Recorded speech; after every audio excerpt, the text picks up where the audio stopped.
Anavelle Garcia. I am a case manager at St. Francis Ministries. I'm naturally a sensitive person, so when some of these parents and even teenagers will insult me or call me a name or kick me out of their house, at first I used to take it personal because I'm like, I think I'm a delight. Why would you want to get rid of me?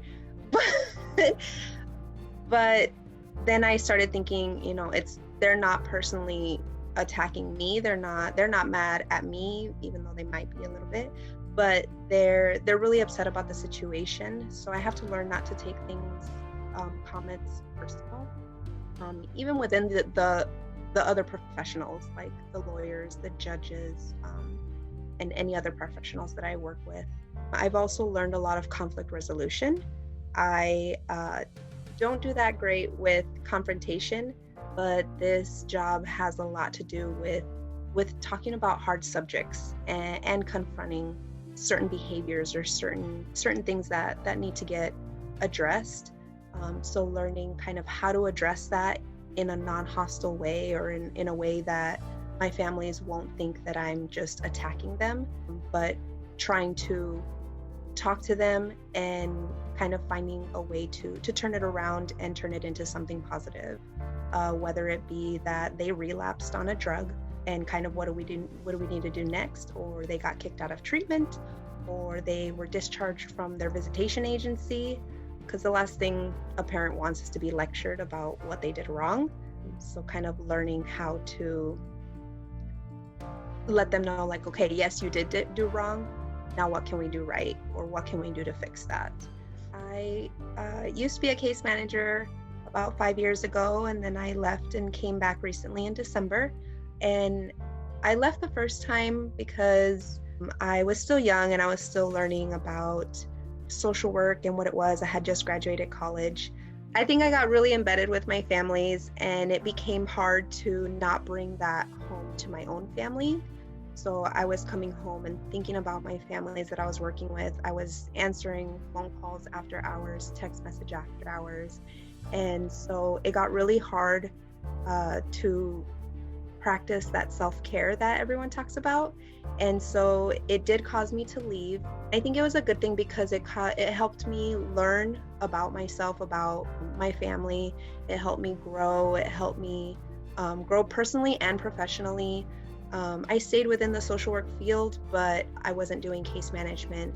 But throughout those 5 years, I learned a lot. I learned a lot about what self-care meant, and then learning how I could still help my families, but also keeping that boundary and not letting those boundary lines kind of blur. But I knew I wanted to stay in this field and still work with families and work in case management. So I decided 5 years later to come back and try it again. And it's been really helpful. I feel like I can help my families a lot better from having learned throughout these last 5 years what self-care is, and kind of how to empower my families to work towards their goals, towards reunification with their children. It's a really special feeling being able to see families change throughout the time that I'm working with them, from when they started to reunification or even adoption or guardianship. Even our teenagers that age out, kind of helping them find those independent skills and connecting them to resources in the community. So sometimes I am seeing families from the very beginning where they're gonna give a lot of pushback. Sometimes I'm meeting them in the middle of their case where there's still some pushback, but there's some like, okay, I'm pushing back, but I guess I'll start working with you.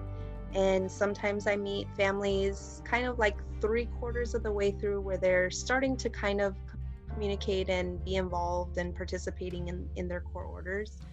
It's a process anywhere, and it takes a lot of patience and a lot of repeating myself. So I just have to remind myself that they are in a really difficult spot, and most of our families, this is the very first time that they're going through something like this. So even though I've seen it many, many times, With the families that I work with, I have to treat them like this is my first time with them because this is their first time. And just explaining to them that it is going to be a long process. Many times they ask me, when will this be over? Or how long is this going to take? And I have to it's very important to be transparent and to be honest.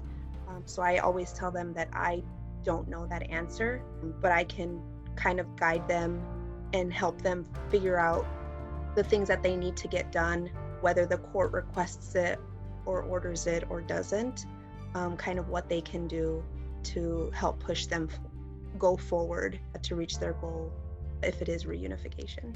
I have definitely grown some thicker skin. It is a tough job like that. There's no sugarcoating that because we're working with children who are removed from their parents. We are working with parents who are struggling all the way from poverty to drug addiction to everything in between.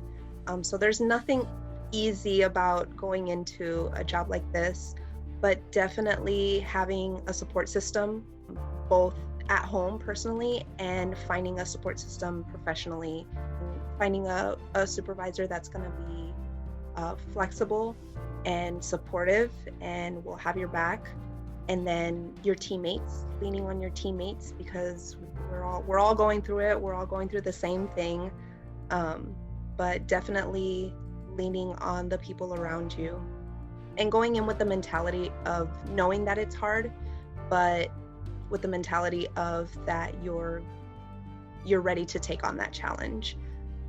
I think every day it's something new. I have a running to-do list that is just never ending, but taking it in chunks. So definitely in little chunks and little pieces, but not giving up.